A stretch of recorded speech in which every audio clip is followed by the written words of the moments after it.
سنمنع حتى من النشاط في المواقع التواصل الاجتماعي، لأننا سمعنا راهم يوجدوا في واحد القوانين قد يمنعوننا من الكلام. اليوم الحرية الله راهي غير للفساق عبر مواقع التواصل الاجتماعي والقنوات التلفزيونية. هذا آخر الزمان، سيضيقون علينا يعني راح يضيقوا علينا. الآن الحرية لأهل الفجور وأهل الفسق والفواحش، الحرية للملحدين والعلمانيين وأهل البدع والفلسفة وعلم الكلام. قد يضيقون علينا وقد يمنعوننا من الكلام وقد يمنعوننا من مخاطبة الناس. يعني نتمنى إن شاء الله ما يكونش هذا الشيء، لكننا بلغتنا بعض الأخبار أنهم سيسنون قوانين قد يمنعوننا من الكلام، لأننا أحرار نتكلم بقال الله قال الرسول. نحن قدوتنا وقائدنا وأسوتنا محمد صلى الله عليه وسلم. وعبر التاريخ الأنبياء والرسل كانوا ممنوعين من الكلام وكانوا ممنوعين من حرية التعبير. كم من نبي ذبح وقطع بالمنشار. بعض الرسل لا نعرفهم ولم يذكرهم الله عز وجل في كتابه، منهم من قصصنا عليك ومنهم من لم نقصص عليك. وما أرسلنا من قبلك من رسول إلا كانوا به يستهزئون. ولذلك كان الله عز وجل يخاطب النبي عليه الصلاة والسلام ويواسيه ويقول له: واصبر كما صبر أولو العزم من الرسل، ما يقال لك إلا ما قد قيل للرسل من قبلك.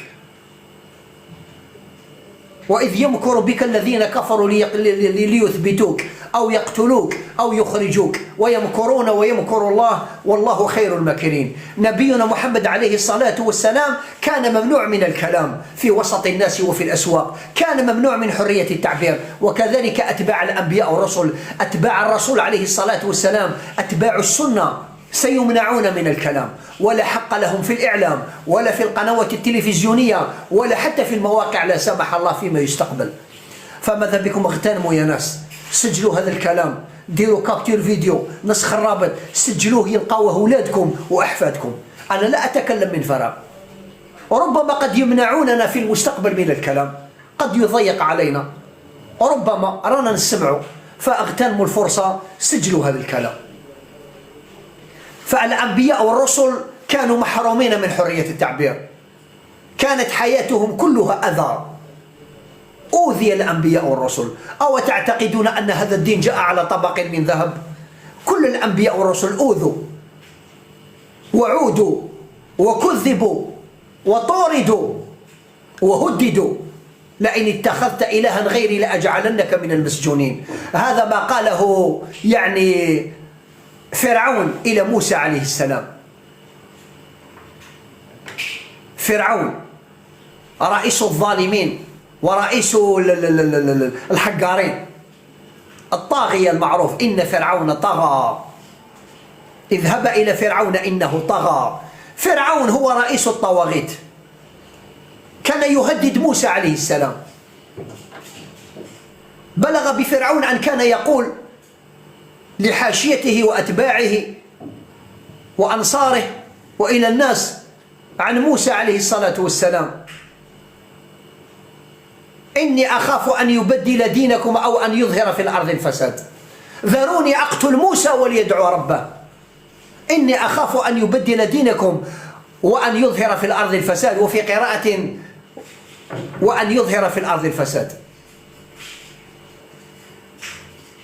إني أخاف أن يبدل دينكم أو أن يظهر في الأرض الفساد، وفي قراءة وأن يظهر في الأرض الفساد. وهل لفرعون دين؟ وهل موسى هو الذي يعني ينشر الفساد في المجتمع؟ ما تتعجبوش، ما تستغربوش، نحن في آخر الزمان. كما قال عبد الله بن مسعود رضي الله عنه: سيأتي زمان على أمة محمد صلى الله عليه وسلم يصبح فيها المعروف منكرا والمنكر معروفا، السنة بدعة والبدعة سنة. ذلك الزمان كثير قراؤه قليل فقهاؤه، كثير من يسأل قليل من يعطي. هذا كلام عبد الله بن مسعود. يصبح فيه المعروف منكرا والمنكر معروفا. ذروني أقتل موسى وليدعو ربه. إني أخاف أن يبدل دينكم. أي دين لفرعون؟ فرعون الطاغية الذي كان يقول أنا ربكم الأعلى ما علمت لكم من إله غيري.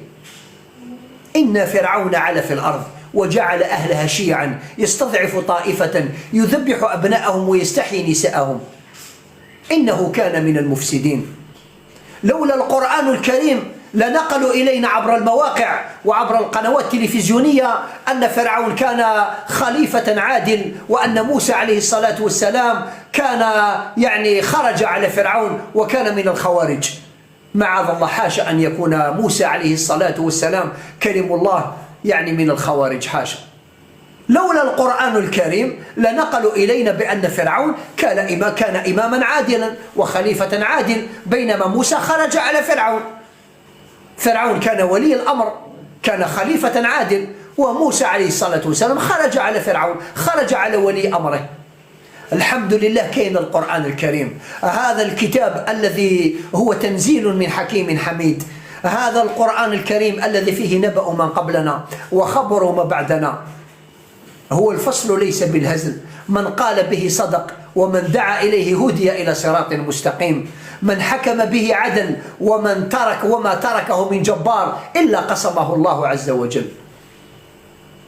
آخر الزمان الحرية للمفسدين، آخر الزمان الحرية للفساق وللفجار، آخر الزمان الحرية للممثلات والممثلين، وللفنانات والفنانين، والمغنيات والمغنين، ولأصحاب كرة القدم. أما الدعاة الربانيين الذين قدوتهم ومنهجهم منهاج النبوة فممنوعون من الظهور في القنوات وربما حتى في مواقع التواصل الاجتماعي. تمنينا بمجرد ما يدخل شهر ديسمبر المساجد يكون فيها نشاط وحركة تحذر من الاحتفال بالسنة الميلادية. يا للأسف الشديد المساجد في أصبحت ميتة، ما كانش تصلي ورفض صباطك وروح لدارك. بينما بدعة المولد النبوي كما قال عبد الله بن مسعود يصبح فيه المعروف منكرا والمنكر معروفا. السنة بدعة والبدعة سنة.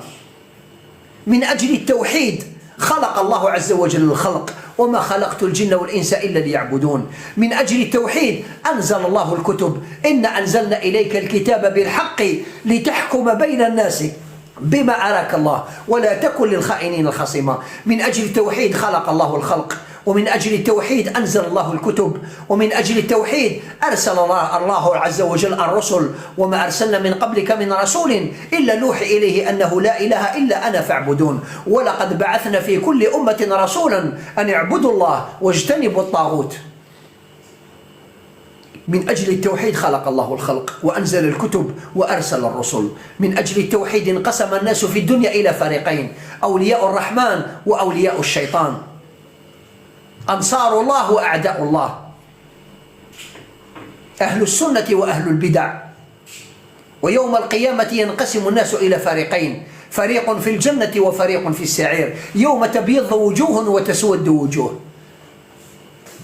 كنا ننتظر بمجرد ما يدخل شهر ديسمبر تبدأ الدروس والحلقات المكثفة والسلسلة دعوة إلى التوحيد والتحذير من الشرك.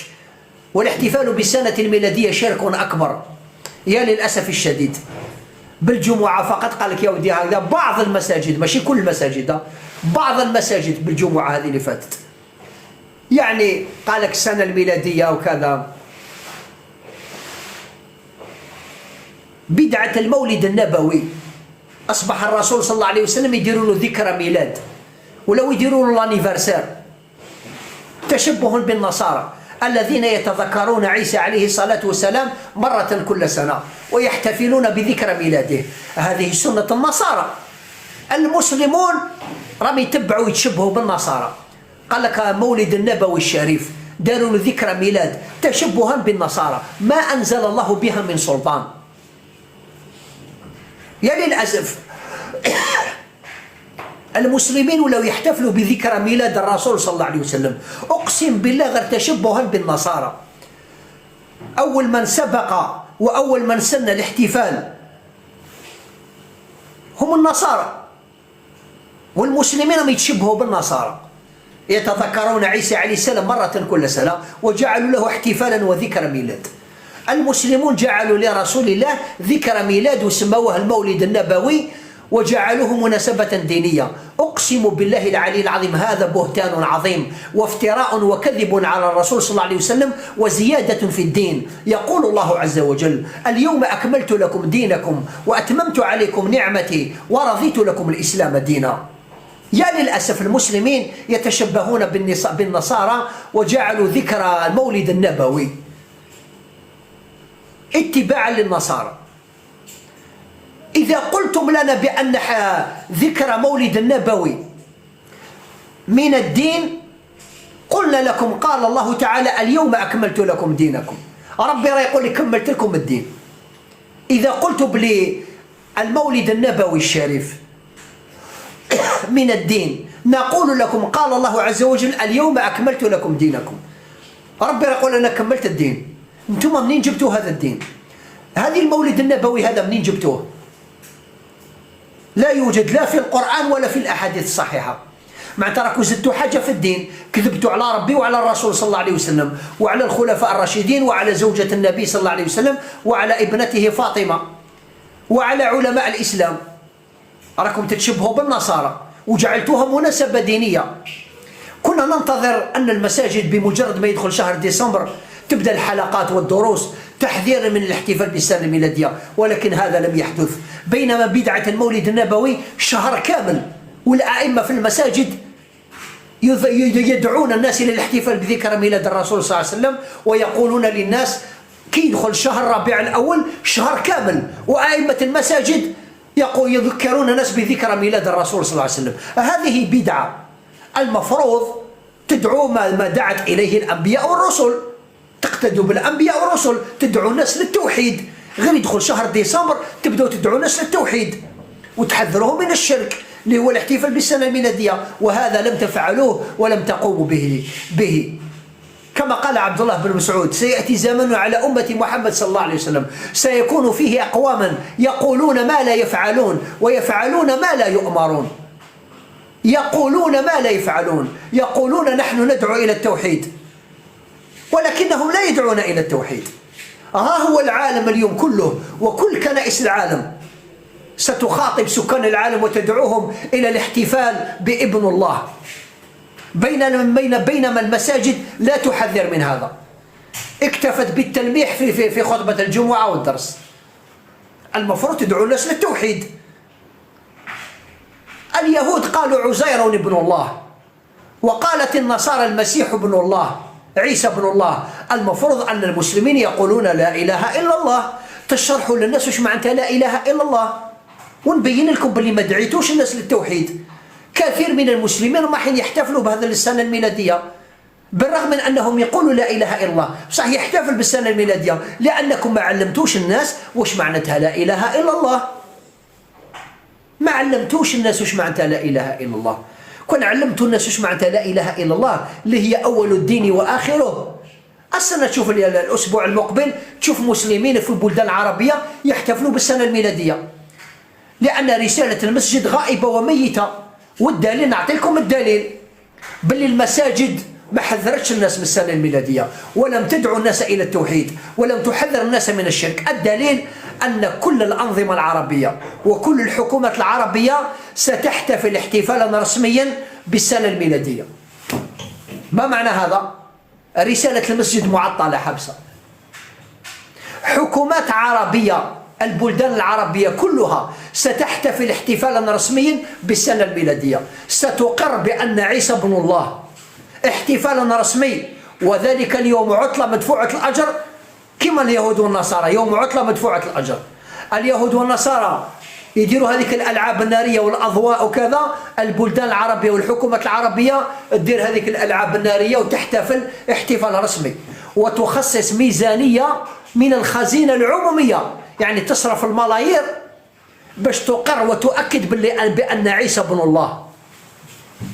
مصيبة ولا لا؟ وراه لا إله إلا الله، وراهم المساجد، وراه المعاهد الإسلامية، وراهم علماء المسلمين، وراهم أئمة المساجد، وراهم الدعاة عبر مواقع التواصل الاجتماعي. حكومات عربية مسلمة تحتفل بالسنة الميلادية احتفالا رسميا، وذلك اليوم يوم عطلة مدفوعة الأجر، وتخصص ميزانية من الخزينة العمومية لنصرة دين الذين قالوا إن الله ثالث ثلاثة.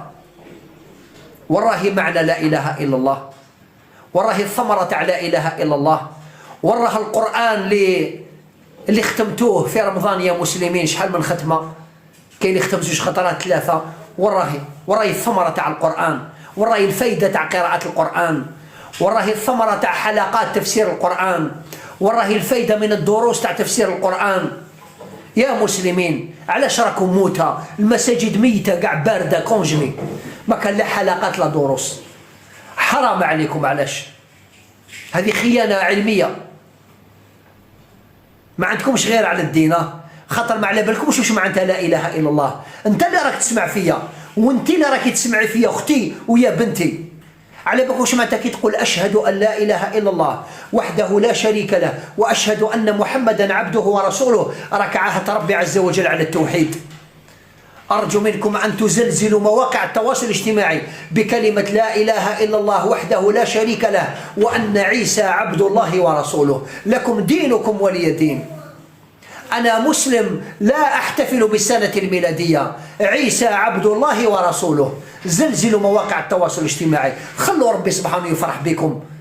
أنت اللي راك تسمع فيا وانتيا راك مسؤول على هذا الاحتفال اللي راح يصرى في العالم. ما عندكش غير على الدين. أنت راك عاهد تربي على لا إله. ربما تقول يا أخينا واش تحوس عندنا أنت؟ احنا رانا نقولوا لا إله إلا الله، ما راك فاهم فيها والو خويا، وما فهموكش في المساجد. لا إله إلا الله إذا قلتها فأنت تعاهد الله على التوحيد. تقول يا أخينا أنا عاهد تربي على التوحيد وراني محقق التوحيد، ما يكفيش. لا إله إلا الله عندها شروط، ومن شروط لا إله إلا الله العلم بمعناها والعمل بمقتضاها.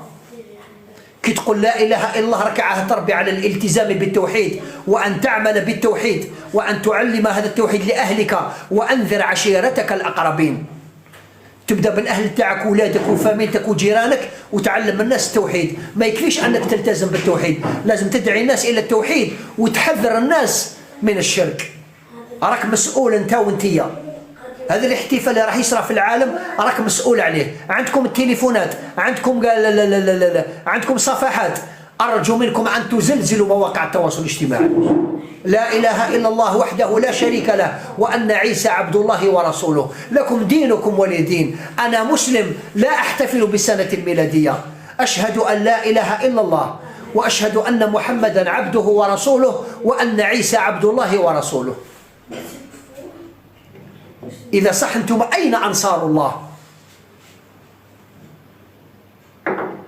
يا ربي خاطبنا ويقول يا أيها الذين آمنوا كونوا أنصار الله، وفي قراءة كونوا أنصارا لله، كما قال عيسى بن مريم للحواريين من أنصاري إلى الله؟ قال الحواريون نحن أنصار الله. فآمنت طائفة من بني إسرائيل وكفرت طائفة فأيدنا الذين آمنوا على عدوهم فأصبحوا ظاهرين. والله جميع اللي يحتفل بالسنة الميلادية في البلدان العربية أو خارج البلدان العربية، أنت اللي راك تسمع فيا وأنت اللي راك تشوف فيا، أنت اللي عندك هاتف، راك عاهد تربي على التوحيد، وراك عاهد تربي على نشر التوحيد ونصرة التوحيد ونصرة أهله. لازم تحذر من هذا الاحتفال، واجب عليك لأنك عاهد تربي. يا إخواني الكرام أيها المسلمون، راكم مسؤولين على هذا الدين.